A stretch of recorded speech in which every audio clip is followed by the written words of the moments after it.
Please like, share and subscribe IF School System. Islamia foundation school کی انتظامیہ کا شکر گزار ہوں کہ انہوں نے اپنے ادارے کے سالانہ رزلٹ ڈے کے موقع پر مجھے انوائٹ کیا. یہاں پر آ کر بہت اچھا محسوس ہوا. یقیناً یہ دن جو ہوتا ہے وہ بچوں کے لیے عید کا سماں ہوتا ہے اور اس دن تقریروں کا موقع نہیں ہوتا. تو میں آپ سے گزارش کروں گا، میں صرف آپ کے 5 منٹ لوں گا اور اپنے احساسات، اپنی فیلنگز آپ کے ساتھ شیئر کر کے میں اجازت چاہوں گا. تو 5 منٹ مجھے یہاں پہ برداشت کیجیے گا. سب سے پہلے تو میں مبارکباد پیش کرتا ہوں ان تمام بچوں کو جنہوں نے 1.5-2 سال کووڈ کی وجہ سے تعلیمی سرگرمیوں کے تعطل ہونے کے باوجود کم بیک کیا ہے اور سارا سال محنت کر کے آج وہ اس سٹیج پر پہنچے ہیں، اس مقام پر پہنچے ہیں کہ وہ بچے اپنے سالانہ امتحان میں کامیاب ہو گئے ہیں. جن بچوں کو پرائز مل گیا ہے، جن کو ابھی ملنا ہے، جو صرف پاس ہوئے ہیں، میں تمام بچوں کو مبارکباد پیش کرتا ہوں اور ریکویسٹ کرتا ہوں ان کے لیے کلیپنگ کی جائے.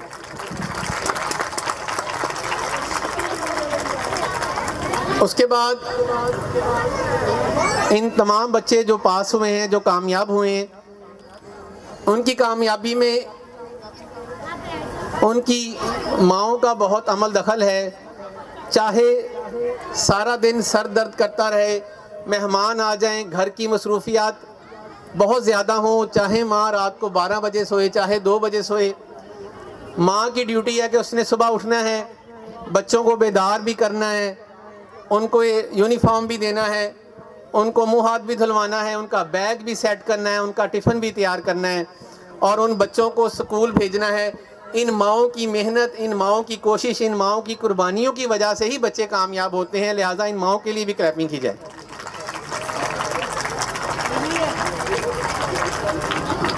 اس کے بعد میں تذکرہ کروں گا ان عظیم ہستیوں کا.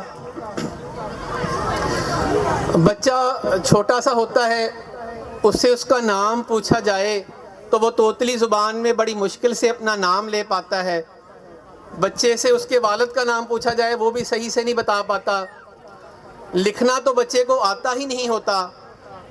تو بچے کی ماں کیا کرتی ہے؟ اس چھوٹے سے بچے کو پکڑ کر ادارے میں لاتی ہے اور اپنی انگلی ان عظیم ہستیوں کے ہاتھ میں پکڑاتی ہے جو بچے کو بولنا بھی سکھاتے ہیں، جو بچے کو اس کا نام لینا سکھاتے ہیں، اس کے گھر کا پتہ بتاتے ہیں اور اس کو اس کی کوری کتاب کے اوپر، خالی کتاب کے اوپر اچھی سے اچھی تحریر لکھنے کی کوشش کرتے ہیں.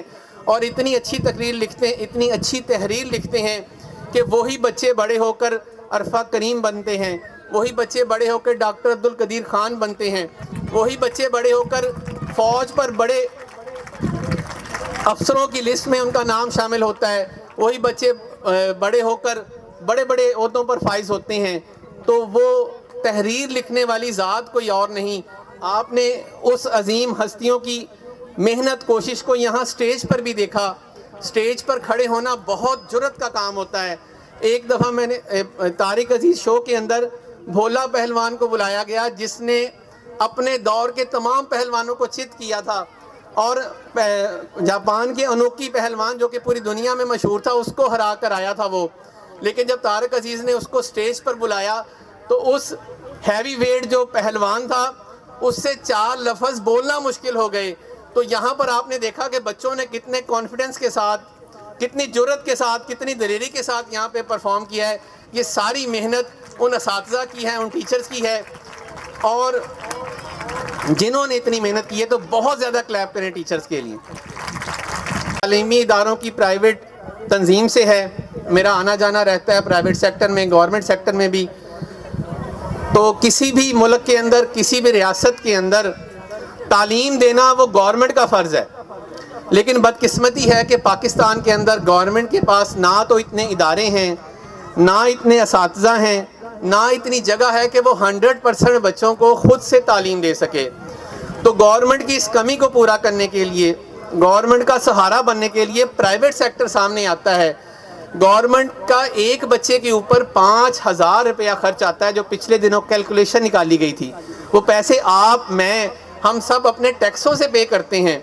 اور یہاں پر جو گلی اور محلوں کے اندر چھوٹے چھوٹے ادارے ہم بناتے ہیں. آپ کو بھی پتہ ہے کہ ہم آپ سے فیس کیا چارج کرتے ہیں, اور الحمدللہ 5ویں کے رزلٹس ہوں, 8ویں کے رزلٹس ہوں, 9th 10th کے رزلٹ ہوں, 11ویں 12ویں کے رزلٹس ہوں, جہاں بھی رزلٹس کو چیک کیا جاتا ہے پرائیویٹ سیکٹر کے رزلٹ ہمیشہ گورنمنٹ سیکٹر سے اوپر رہے ہیں. تو شکر کیا کیجئے کہ آپ کے علاقے کے اندر, آپ کی گلی محلے کے اندر, آپ کی پہنچ میں, آپ کے واکنگ ڈسٹنس کے اوپر کوئی پرائیویٹ ادارہ موجود ہے, اور وہ آپ کے بچوں کو بہت کم فیس کے اندر اتنی زیادہ اچھی کوالٹی ایجوکیشن دے رہا ہے, آپ کے بچوں پر محنت کر رہا ہے, آپ کے بچوں کا مستقبل بنا رہا ہے. تو اپنے قریبی ادارے جہاں آپ کے بچے پڑھتے ہیں ان کے ساتھ نرمی والا سلوک کیا کیجئے, ان کی حوصلہ افزائی کیا کیجئے, ان کے ساتھ بلا وجہ کی سختی والا معاملہ نہ کیا کریں. اور یہ ادارہ تو ویسے ہی ماشاءاللہ بہت اچھا ہے, ان کے ڈائریکٹر ہمیشہ کوشش کرتے ہیں کہ بچوں کو اچھے سے اچھا ڈیلیور کریں, بچوں کو اچھی سے اچھی تعلیم دیں. تو اپنے اس ادارے کے لیے بھی آپ کلیپنگ کیجئے. فائدہ اٹھاتے ہوئے یہ بھی آپ سے ریکویسٹ کروں گا کہ آپ کے علاقے میں ادارہ بہت اچھا ہے, آپ کے بچوں پہ اچھی محنت کر رہا ہے, آپ سیٹسفائی ہیں, تو آپ اپنے ہمسایوں کے بچے, اپنے رشتہ داروں کے بچے, اپنے قرابت داروں کے بچوں کو بھی اس ادارے کے اندر داخل کرائیں.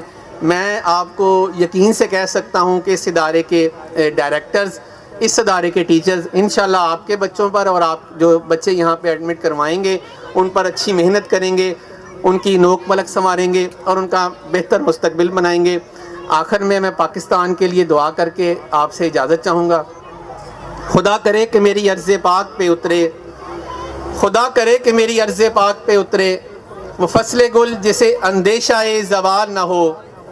یہاں جو پھول کھلے کھلا رہے صدیوں, یہاں جو پھول کھلے کھلا رہے صدیوں, یہاں سے خزاں کو گزرنے کی بھی مجال نہ ہو. خدا کرے کہ میری عرض پاک پہ اترے وہ فصل گل جسے اندیشہ زوال نہ ہو.